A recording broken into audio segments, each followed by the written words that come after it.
یہ مت بھولنا کہ تمہارا والد ہمارے جوتے سیتا تھا۔ یہ ایسا طنز ہے جو دنیا میں بڑے بڑوں کو جڑوں سے ہلا کے رکھ دیتا ہے، لیکن یہ طنز سابق امریکی صدر ابراہم لنکن کو بھی برداشت کرنا پڑا تھا۔ ابراہم لنکن 1861 میں امریکہ کا صدر بنا۔ جب وہ اپنے پہلے صدارتی خطاب کے لیے سینٹ میں داخل ہوا اور صدر کے لیے مخصوص نشست کی طرف بڑھا تو اچانک ایک سینیٹر اپنی نشست سے اٹھا اور لنکن سے مخاطب ہوتے ہوئے طنزیہ لہجے میں بولا کہ لنکن تم صدر تو بن گئے ہو، مگر یہ مت بھولنا کہ تمہارا والد میرے خاندان کے جوتے سیتا تھا۔ اس طنزیہ فکرے پر پورا سینٹ کہکہوں سے گونج اٹھا۔ یہ ایسا طنز تھا جو دنیا میں بڑے بڑوں کو جڑوں سے ہلا کر رکھ دیتا ہے، مگر ابراہم لنکن نے برداشت کا مظاہرہ کیا اور ایسا نپا تلا جواب دیا کہ فکرہ کسنے والے سینیٹر نے شرمندگی کے عالم میں سر جھکا لیا۔ لنکن نے کیا کہا یہ تو آپ کو آگے چل کے بتاتے ہیں۔ آگے بڑھنے سے پہلے جان لیجئے کہ صدر ابراہم لنکن کا والد ایک منجھا ہوا اور کاریگر انسان تھا۔ وہ صرف کسان ہی نہیں تھا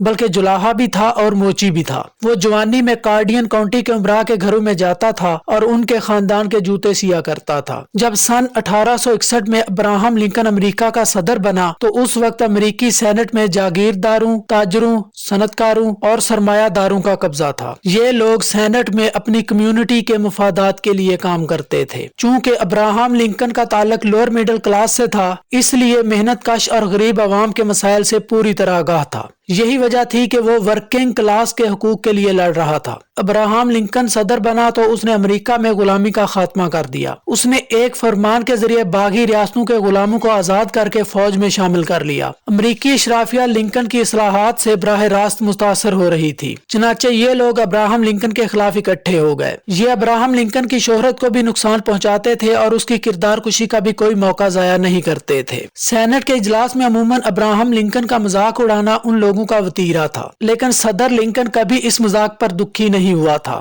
وہ ہمیشہ کہتا تھا کہ میرے جیسے شخص کا امریکہ کا صدر بن جانا ان تمام لوگوں کے ہزاروں لاکھوں اعتراضات کا جواب ہے، لہٰذا مجھے جواب دینے کی کیا ضرورت ہے۔ ابراہم لنکن کس قدر مضبوط اعصاب اور حوصلے کا مالک تھا، آپ اس کا اندازہ اس واقعے سے لگا لیجئے کہ وہ اپنے پہلے صدارتی خطاب کے لیے سینٹ میں داخل ہوا اور صدر کے لیے مخصوص نشست کی طرف بڑھ رہا تھا کہ اچانک ایک رئیس سینیٹر اپنی نشست سے اٹھا اور ابراہم لنکن سے مخاطب ہو کر بولا، لنکن صدر بننے کے بعد یہ مت بھولنا کہ تمہارا والد میرے خاندان کے جوتے سیتا تھا۔ اس نے جو ہی یہ فکرہ بولا پورے سینٹ میں کہکہے گونجنے لگے۔ لنکن اس پر دکھی نہیں ہوا بلکہ مسکرایا اور سیدھا ڈائس پر چلا گیا۔ اس سینیٹر سے مخاطب ہو کر بولا، سر میں جانتا ہوں میرا والد آپ کے گھر میں آپ کے خاندان کے جوتے سیتا تھا اور آپ کے علاوہ اس حال میں موجود دوسرے امراء کے جوتے بھی سیتا رہا ہے، لیکن کیا آپ نے کبھی سوچا ہے کہ امریکہ میں ہزاروں موچی ہونے کے باوجود آپ کے بزرگ ہمیشہ میرے والد سے جوتے کیوں بنواتے تھے؟ اور خود ہی اس سوال کا جواب دیتے ہوئے بولا کہ وہ اس لیے کہ پورے امریکہ میں کوئی موچی میرے والد سے اچھا جوتا نہیں بنا سکتا تھا۔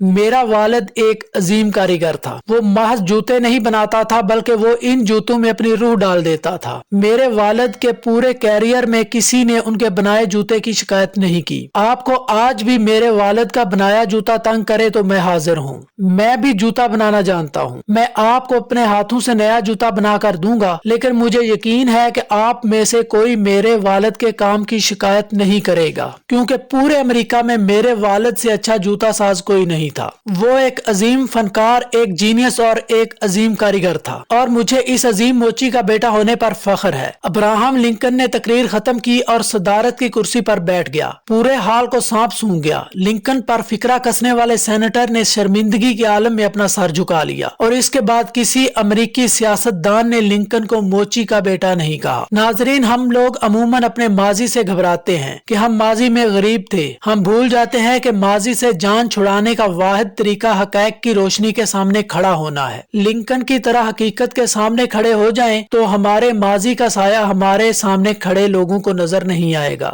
دنیا میں آج تک کوئی بادشاہ اپنی پوشاک نہیں بنا سکا اور کوئی رئیس اپنے لیے آرام دہ جوتا تیار نہیں کر سکا۔ یہ اعزاز ہر حال میں عام لوگوں کو ہی نصیب ہوا ہے، اور دنیا کا کوئی طاقتور شخص ان لوگوں سے یہ اعزاز نہیں چھین سکتا۔ ہم بھی ان عظیم لوگوں کی فہرست میں شامل ہو سکتے ہیں، لیکن اس کے لیے اپنے ماضی سے بھاگنا بند کرنا ہوگا۔ آپ کو تسلیم کرنا ہوگا کہ آپ کا ماضی لنکن کے والد جیسا تھا، یا آپ سٹیو جابز اور بل گیٹس کی طرح درمیانے درجے کے کے طالب علم تھے, یا پھر آپ نے وارن بفیٹ کی طرح کوکا کولا کی بوتلیں بیچ کر زندگی کا آغاز کیا تھا. ناظرین, امید کرتے ہیں کہ آپ کو یہ ویڈیو پسند آئی ہوگی. ویڈیو پسند آئی ہے تو اس کو لائک کر دیں, دوستوں کے ساتھ شیئر کر دیں اور چینل کو سبسکرائب کر کے گھنٹی کے بٹن کو دبا دیں تاکہ آنے والی ہر ویڈیو کا نوٹیفکیشن آپ کو ملتا رہے. ویڈیو دیکھنے کا شکریہ. اللہ حافظ.